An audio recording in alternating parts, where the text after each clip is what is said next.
Boa tarde. Estamos aqui com o professor Carlos Walter Porto Gonçalves, da Universidade Federal Fluminense, e ele participou da mesa de abertura do sétimo Singa com o tema Apropriação da Natureza, Acumulação e Contra-Hegemonias nos Países do Sul.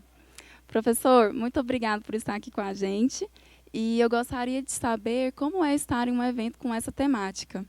Isso extremamente importante, né? Estar vivendo esse momento aqui, até porque o tema geral, né, a questão agrária na contemporaneidade, né? Quer dizer, então esse tema, essa mesa de abertura está subordinada a isso, vamos dizer, essa temática geral. E diante do momento que a gente passa no mundo, né? Eu penso que a temática que nos foi proposta para nós debatermos, essa questão, a apropriação da natureza, a acumulação e as lutas contra-hegemônicas a partir dos países do Sul, me parece assim da maior relevância, né? Primeiro que a gente está diante hoje de uma situação, né, que alguns autores estão chamando de colapso ambiental, né, que tem uma relação assim, fortíssima, né, com essa dinâmica de acumulação que se acredita sem limites, né? A gente está percebendo não só a questão da mudança climática, mas também de perda de biodiversidade, enfim, a questão da água, da poluição dos rios, dos lagos, dos mares, né? A gente está vendo aquilo que alguns autores estão chamando de colapso, né? Que tende a se acentuar e, na verdade, vamos dizer assim, a paralisia das instituições que hoje nós temos, né, para dar conta disso, até porque o Estado foi capturado pelas próprias corporações.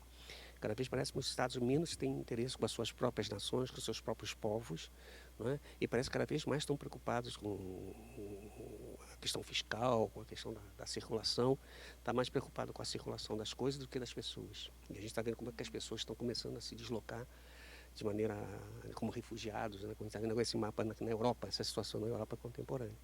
Então me parece assim que o tema de enorme relevância e a gente assinalar, né, que a questão que a gente está percebendo é que, na verdade, como essas lutas sociais que eles estão colocando, todo mundo você tem indignados, você tem lutas as mais variadas pelos diferentes temas, né, contra os agrotóxicos, com relação à questão do tipo de alimentação que a gente está tendo, né, como está aumentando enormemente, doenças que são doenças que estão se colocando numa proporção que não se tinha antes, como as doenças degenerativas, como câncer.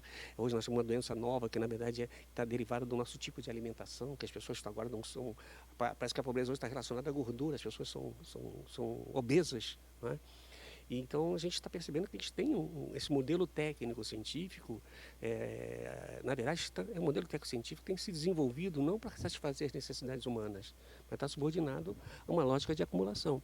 Então, acho que abrir o seminário com isso, né, e debatendo esses temas, para nós, que fizemos parte da mesa, foi uma honra poder participar disso, né, e oferecer algumas reflexões que me parecem da maior relevância. Eu acho que o Singa está de parabéns, né, e sobretudo pela convite ao professor Andrés Barreda, né, que é um pensador mexicano que eu já acompanho a obra há muito tempo e que nos brindou, inclusive, com uma intervenção belíssima, muito qualificada, com muitos dados, né, mostrando esse momento. E eu também pude dialogar com ele, porque eu partilho fortemente das mesmas angústias, das mesmas inquietações e das mesmas esperanças também, de que a gente, de alguma forma, possa conseguir imaginar alguma coisa que não seja simplesmente o fim do mundo, né?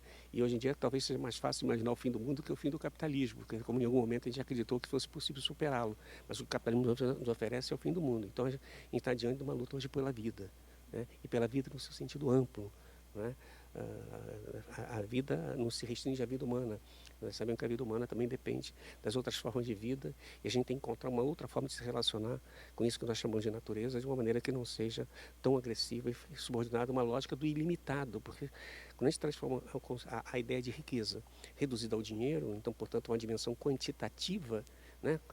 Quer dizer, você não tem limite. Qual é o limite da quantidade, dos números? É o que você imaginar mais um. Né? Então, a sociedade que se esquece de que, na verdade, os gregos têm um mito do rei Midas, que eu gosto de sempre repetir, que ele tinha feito um pacto lá com os deuses, que tudo que ele tocava virava ouro, né? Virava dinheiro, né? Então ele foi tocar na comida, a comida virou ouro.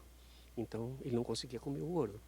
Ele deu sede, ele foi tocar na água e a água virou ouro. O ouro não mata a sede, o que mata a sede é a água. Então a riqueza é a água, não o ouro.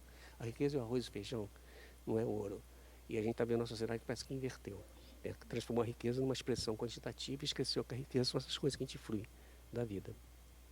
Professor Carlos, você poderia fazer um resumo do que foi a sua fala hoje na mesa? Eu acho que eu já apontei aqui um pouco essa fala. Talvez o dado que talvez eu não tenha conseguido recuperar aqui agora é que eu vejo que a gente ao mesmo tempo passou esses últimos 30 anos, talvez seja uma parte para complementar, que a gente, esses últimos 30, 40 anos, nós tivemos um processo intensíssimo de expropriação dos camponeses, né? Se você pegar a população da América Latina, rural e urbana, em 1970, você vai ver que na América Latina como um todo, a maior parte era rural. Né? Então você vai ver que hoje você pega todos os países, é uma parte da população urbana, um processo assim intensíssimo, né? Que é o avanço da Revolução Verde, que ela não só produziu muitos grãos, né? Mas ela também produziu muita gente sem terra, porque ela foi expulsando.